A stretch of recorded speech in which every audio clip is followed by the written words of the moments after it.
জামাত রাজনৈতিক দিক থেকে অনেক দূরদর্শী বিএনপি ছিল। এটা ডিফিকাল্ট বলা। প্রথমত হচ্ছে যে জামাতের ডেফিনেটলি শফিক সাহেব অত্যন্ত বিচক্ষণ মানুষ এবং আমি তাকে খুবই পছন্দ করি ব্যক্তিগতভাবে। কিন্তু আমি মনে করি যে জামাতের একটা পলিটিক্যাল ভ্যাকুয়ামের মধ্যে জামাতকে অনেক বেশি ডমিনেন্ট মনে হচ্ছে, যেখানে আওয়ামী লীগ নাই। কেমন?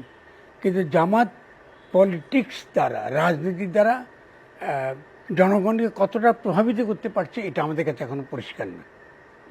এটা আমরা এই মুহূর্তে বলতে পারবো না, কারণ জামাত তো এর আগে তো এরকমই শক্তিশালী ছিল, কিন্তু ভোটের ক্ষেত্রে তো আমরা দেখেছি যে সে জনপ্রিয়তা সে পায়নি।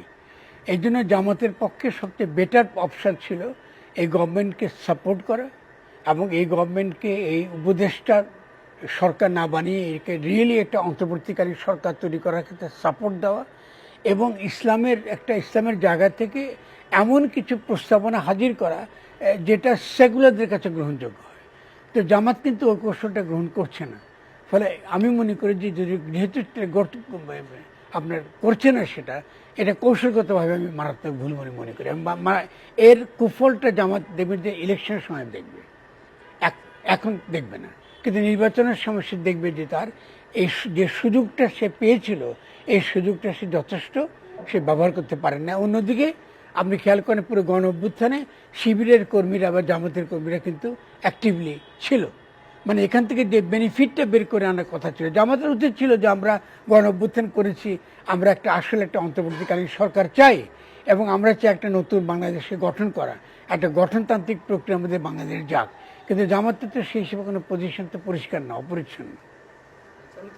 যেটা বললেন যে ভোটের মাঠে তাদের জনপ্রিয়তার কথা প্রশ্ন, মানে শুধু জামাত নয়, মানে ইসলামিক দলগুলো আসলে ভোটে কেন আসলে ভালো করতে পারছে না? না দেখুন, ওই ইসলাম বলতে আমি বলি, এটা খুব সহজ উত্তর। ইসলাম বলতে তারা যেটা প্র্যাকটিস করে এটা অনেকটা কাল্টিশ। কাল তো বুঝতে পারেন না, আপনি নামাজ করবেন, কালাম পড়বেন এবং আপনার মূল লক্ষ্যটা হচ্ছে আপনি হয় জান্নাতের ভয়ে নামাজ পড়েন অথবা আপনি বেহেশতের লোভে নামাজ পড়েন। ঠিক আছে না? এটা তো এমন কিছু না যে আপনি যারা এই এরকম শ্রেণী বেড়েছে ক্যাপিটালিজমের জন্য। পুঁজিতান্ত্রিক বিশ্ব ব্যবস্থায় গরিব মানুষ তাদের কোনো ভবিষ্যৎ দেখে না। যেহেতু তারা দেখে না, তখন তারা পরকালের উপর অনেক বেশি নির্ভরশীল হয়ে পড়ে। এর ফলে যারা পরকাল ব্যবসায়ী, আপনি তাদেরকে ইসলাম বলা উচিত নয়, যারা পরকাল ব্যবসায়ী তারা তাদেরকে জান্নাতের লোভ দেখিয়ে বা দোজখের ভয় দেখিয়ে একটা সাময়িক একটা সমর্থন আদায় করে। কিন্তু যারা তার ওয়াজ শুনতে যায় যারা সেই জনগণ কিন্তু বুঝতে পারে এই হুজুরকে আমার পরকালের জন্য লাগবে, কিন্তু ইহকালের সমস্যার সমাধানের জন্য কোনো কাজে লাগবে না। ফলে ভোট পায় না এই জন্য। কথা বুঝতে পেরেছেন না? ওকে। এবং ইসলাম যদি পাশাপাশি সত্যিকারের যে আমাদের যে এখনকার যে বাস্তব সমস্যা, এই সমস্যার সমাধানের যদি একটা প্রস্তাবনা সে দিতে পারত প্রপারলি, তাহলে নিঃসন্দেহে জনগণ এই দলের ইসলামী দলগুলো পেছনে যেত। এটা আমি বললাম তো, তারা ইসলাম বলতে যদি খালি নামাজ কালাম বুঝে তাহলে এই ইসলামটা জনগণ চাইবে না। কারণ তারা বুঝে যে এদের যারা নামাজ কালাম ভালো, আপনার জানাজা পড়াইতে পারবেন, এদেরকে যে বিয়ে দিতে পারবেন, কিন্তু রাষ্ট্র চালাবার মতন এদের যে যোগ্যতা না, এটা সাধারণ মানুষ বুঝতে পারে। এটা আমি করছি না। প্রথমত আমি মনে করি জামাত বিএনপি না হোক, কিন্তু জামাত বিচক্ষণ, জামাত রাজনৈতিক দিক থেকে অনেক দূরদর্শী বিএনপি ছিল। ফলে এই জন্য কোনো সংঘাতের পরিস্থিতির সৃষ্টি হলে জামাত এটাকে এড়াবে বলে আমি মনে করি।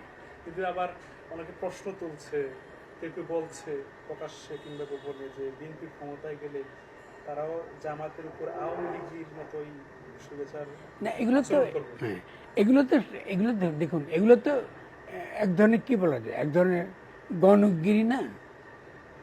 মানে বিএনপি কেন করবে? বিএনপি বললেন যে আওয়ামী লীগের মতোই কিন্তু বিএনপির না, সেটা ভিন্ন করছে। তাহলে তো শুধু আওয়ামী লীগ তো বাংলাদেশ থেকে চলে যায়নি, ঠিক না?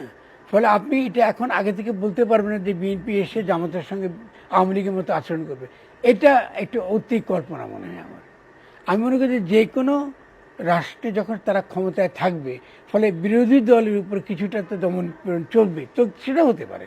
কিন্তু বিএনপির সঙ্গে জামাতের এমন কোনো আমি দেখছি না সম্ভাবনা, যে সম্ভাবনার মধ্যে আমরা বলতে পারি যে তাদের এই দ্বন্দ্বটা বড় এবং গভীর হবে। এটা আমি নিশ্চিত। এই গণ অভ্যুত্থানের পরে অনেক কিছু বদলে গেছে, ঠিক আছে। গণ অভ্যুত্থানটা একটা বিজয়ী গণ অভ্যুত্থান হয় নাই, এটা একটা আধা ক্যাচড়া হয়েছে, কিন্তু অভ্যুত্থানটা হয়েছে। জি ফলে গণমানসে একটা পরিবর্তন হয়েছে, ঠিক আছে, একটা পরিবর্তন হয়েছে।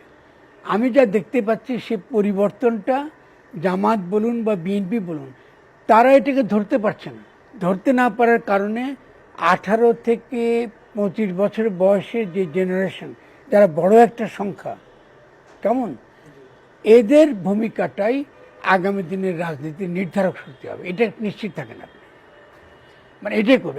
এখন তারা দল গঠন করার চেষ্টা করছে, দল গঠন করার তাদের অধিকার।